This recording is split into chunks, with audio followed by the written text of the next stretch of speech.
অন্তরঙ্গ ভক্ত লইয়া প্রভু করেন কৃষ্ণ নাম আস্বাদন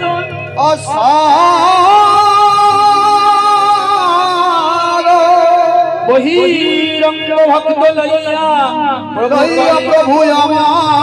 প্রভু করেন আমার হরি নাম সংকীর্তন হরি নাম সংকীর্তন।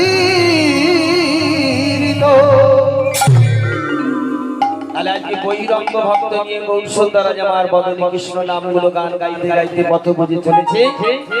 আর এই অন্তরঙ্গ ভক্ত গানা দেখবেন পরচিত্তে রয়েছে। গৌর সুন্দরের দক্ষিণ দিকে রয়েছে নিত্যানন্দ, গৌর সুন্দরের বাম দিকে রয়েছে গদাধর, আর নিত্যানন্দের পাশে রয়েছে জয় রাধা অদ্বৈত আচার্য, আর গদাধরের পাশে আছে যার আঙ্গিনায় হরিনাম সংকীর্তন করতেন গৌর সুন্দর আমার সেই শিবাস। এই যে পঞ্চতত্ত্ব নিয়ে গৌর সুন্দর আমার ঋষি জাগরণ কীর্তন গুণগান গাইতেন শিবাস।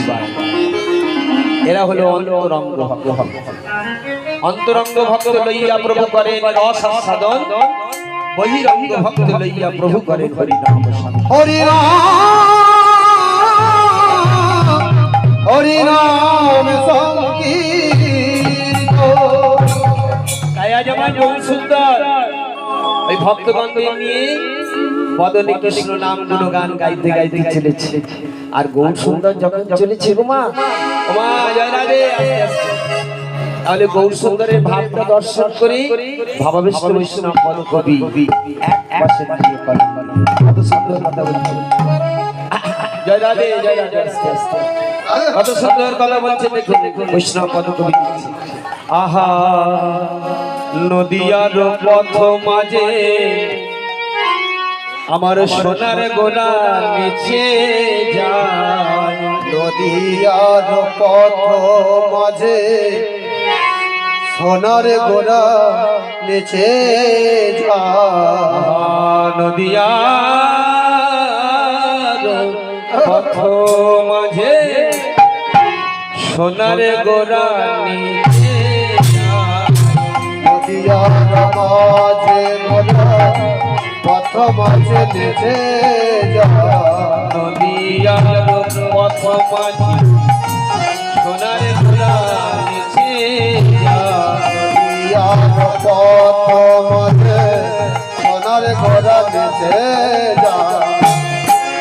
ভক্তগণ সঙ্গে লইয়া হরি গুণগান, ভক্তগণ সঙ্গে লইয়া হরি গুণগান। ভক্তগণ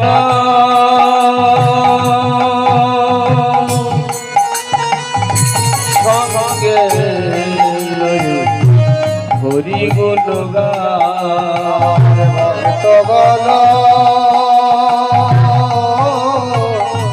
সঙ্গে লইয়া হরি গুণগান। হরি গুণ গায় রে, হরি গুণগান রে, হরি গুণ গায় রে, হরি গুণগান রে। নদিয়ার আলোক হরি গুণ গায় রে, আর নদিয়ার পথ আলো করে হরি গুণগান রে। নদিয়ার আলোক হরি গুণ গায় রে, আর নদিয়ার পথ আলো করে হরি গুণগান রে। মুখে হরি হরি হরি গুণ গায় রে, আর মুখে হরি হরি বলে হরি গুণগান রে। মদন্ত বাহু হরি গুণ গায় রে, আর হেমরন্ত বাউ তুলে হরি গুণগান রে। গৌর তোমার হলাম বলে গায় আর গৌরী তোমার হলাম বলে হরি গুণগান রে। আর গৌর তোমার হলাম বলে হরি গুণ গায় হরে হরে হরে হরি গুণ গায় হরে হরে হরে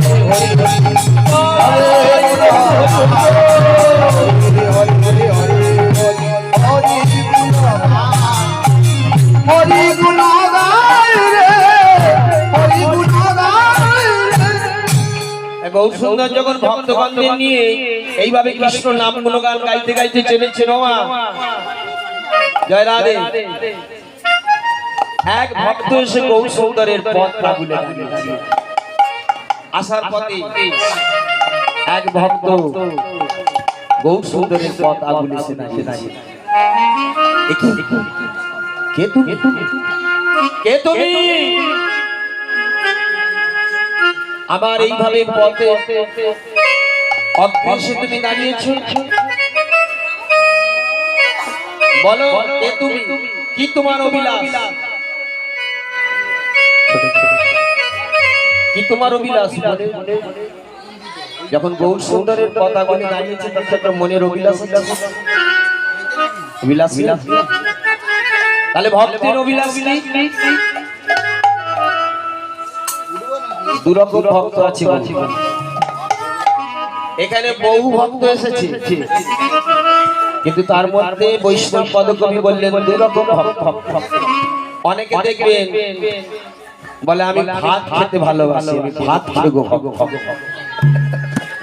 আবার অনেকে আছে বলে আমি চাউমিন খেতে ভালোবাসি চাউমিন ভক্ত আবার অনেকে আছে আমি মাংস খেতে ভালোবাসি মাংস ভক্ত তাহলে সবাই তো এসেছে এখানে তাই গৌরী বলি তাহলে তারা সকলেই ভক্ত কিন্তু ভক্ত হচ্ছে দু রকমের ভক্ত একটা হচ্ছে সকাম ভক্ত আর একটা হচ্ছে নিষ্কাম ভক্ত তাহলে সকাম ভক্ত কাকে বলে আগে সকাম ভক্তের কথা বলতে জয় রাধে তাহলে সকাম ভক্ত কাকে বলে তারা শুধু খালি বলে ঠাকুর গো এটা দাও সেটা দাও ওটা দাও এটা দাও ওটা দাও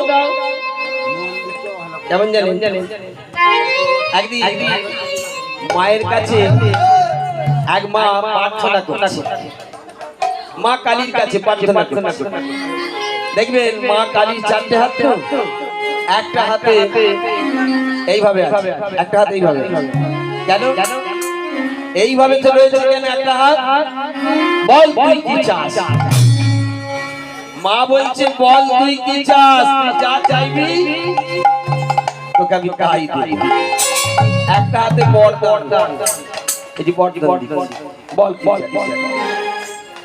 তা সেই মা মায়ের কাছে প্রার্থনা করছে বলে মা গো আমার একটা মাত্র কন্যা একটু যেন ভালো ছেলের সঙ্গে পাত্র একটু ভালো ছেলের সঙ্গে যেন আমার মেয়ের সম্বন্ধ হয় সুখে পাস করতে আবার অনেকে বলছে মা গো মা গো ও মা কালী আমার ছেলের একটা ভালো চাকরি হয় তা আমার মেয়ে যদি ভালো পালক যদি ঘরে পড়ে তাহলে তোমাকে আমি জোড়া মাদাত বলি আবার আবার আবার যে মা বলছে আমার ছেলের যেন ভালো চাকরি হলে আমিও জোড়া পাড়া মা তো সবসময় বরদান দিই মায়ের কৃপায় ও মা মায়ের কৃপায় ওই দুজনের মনের মনস্কামনা পূর্ণ হলো তা দুজন যখন মানত করলো যে মা আমি তোমাকে জোড়া জোড়া দেবো বলি দেবো তাহলে কি করলো গো মা যখনই সব তার ইচ্ছা পূর্ণ হয়ে গেল সব একদিন মা বলছে কি রে বেশ তো মেয়ে তো ভালো ঘরে পড়েছে আর তোর ছেলে তো ভালো চাকরি পেয়েছে এবার আমাকে মানত মার্জনা করেছি সত্যা মনে মনে চিন্তা করছে ওরে বাবা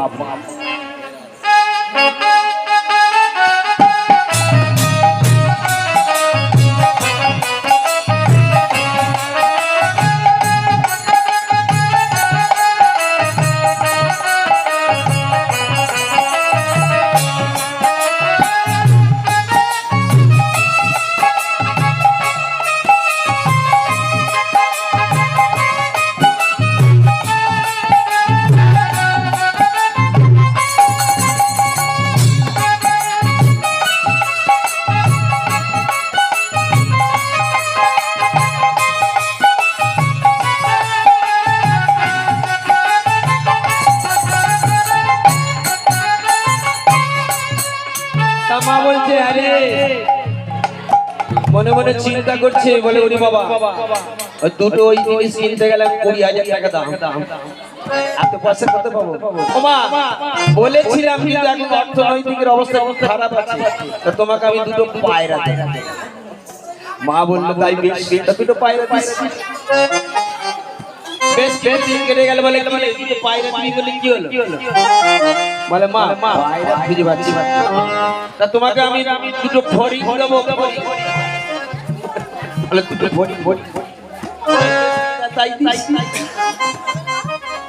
এইভাবে বেশ কিছুদিন কেটে গেছে, ফড়িংয়ের কথা ভুলে মা বলছি কি বললি ফড়িং? বলে তুমি মা বড্ড হ্যাং, তুমি বড্ড হ্যাং মা, একটা উড়ে এত ফড়িং করছে, উড়ে ধরে খেতে পারে তোমার?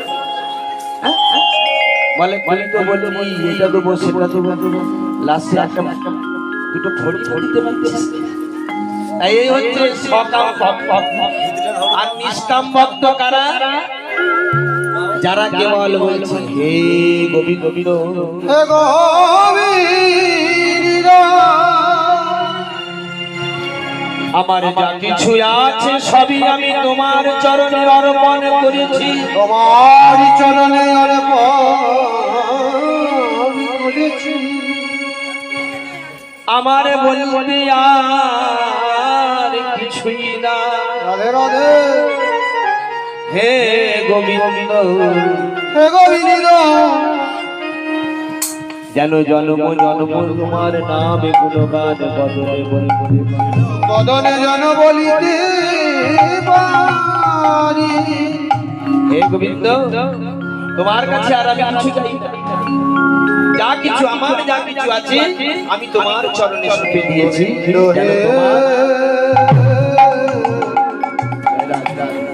তোমার নাম গুণগান আমি জন্মান্তর ধরে গাই। জয় রাম। এই হচ্ছে নিষ্কাম ভক্ত, যাদের কোনো কামনা বাসনা নেই। তাই আজকে যে ভক্ত মহাপ্রভুর ওই পদ আগুলে দাঁড়িয়েছে, সেই ভক্ত হলেন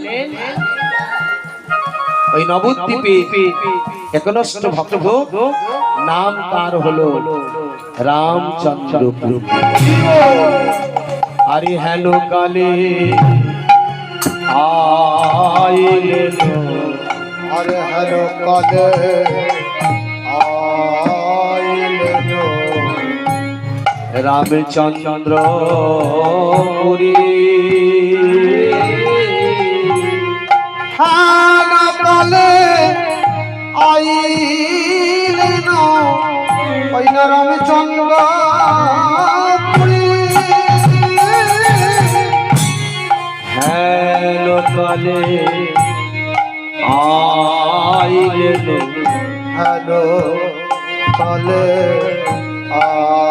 আইলেন রামচন্দ্র পুরী। হ্যালো কালে আইলেন রামচন্দ্র পুরী। অতি বিনয়ক রিয়া কহে,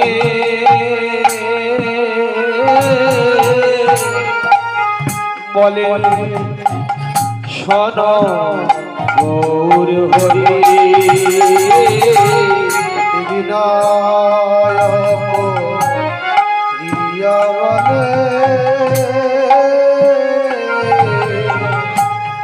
সদগৌর হরি। অতি বিনয়ক রিয়া বলে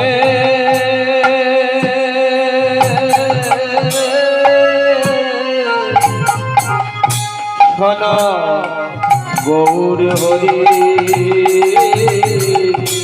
বিনায়ক রিয়া বলে সদগৌর হরি।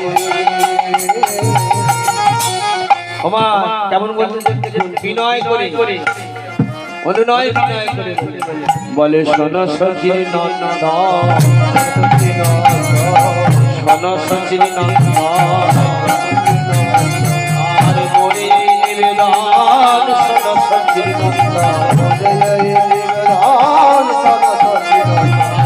করে নিবেদন সরস্বতীর ওরে কৃপা করে একবার তুমি দয়া করো কৃপা করে একবার তুমি দয়া করো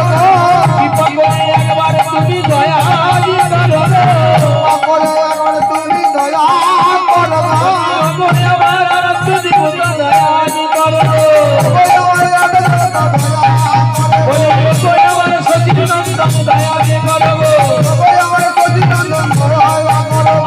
কই আমার গৌর হরি দয়া করো নিতাই গৌর হরি হরি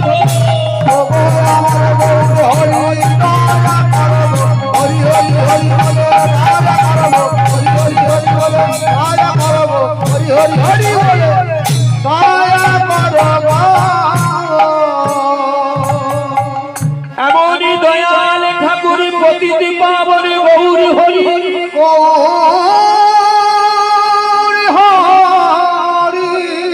আর কেহ মানা কোন জাতির বিচার করে না সবাইকে দেয় নিজ গুণ। কোন জাতির বিচার করে না সকলকে একত্র মিলিয়ে নিজের মুখ্য মাঝে বলে দেয়। আর ওই ভক্ত যখন বলছে গৌর সুন্দর তোমার কাছে আমার একটা কামনা বাসনা সেই বাসনা তুমি আমার পূরণ করো। ওগো মা আমরা যদি ঠাকুরের কাছে জয় রাধে আমরা যদি ঠাকুরের কাছে যদি চাই আমার গৌর সুন্দর তিনি আমাদের অযাচিত ভাবে থামে তাহলে কি চাইতে হবে ঠাকুরের কাছে যেটা আমার কাছে যেন সারা জীবন অর্থ থাকবে না সারা জীবন বিষয় সম্পত্তি থাকবে না সারা জীবন পুত্র আদি কন্যা আদি এরাও তোমার সঙ্গে থাকবে না তাহলে শেষের দিনে তোমার সঙ্গে থাকবে কি এই নাম ভক্তি শ্রদ্ধা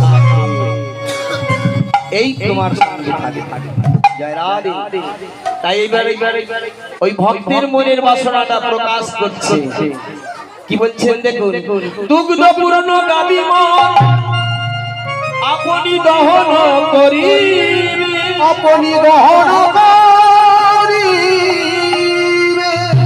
সেই দুগ্ধ আপনি আমার গৃহেতে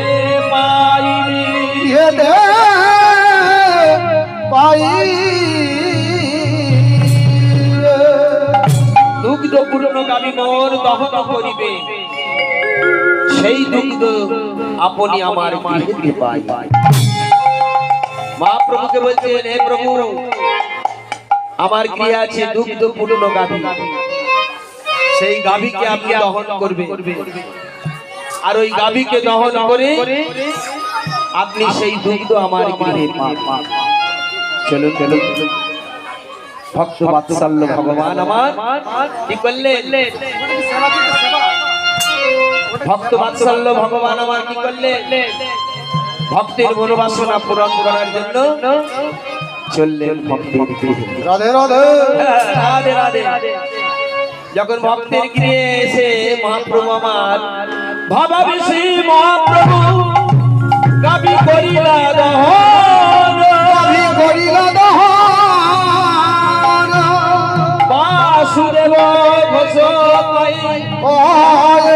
মনের হরিশ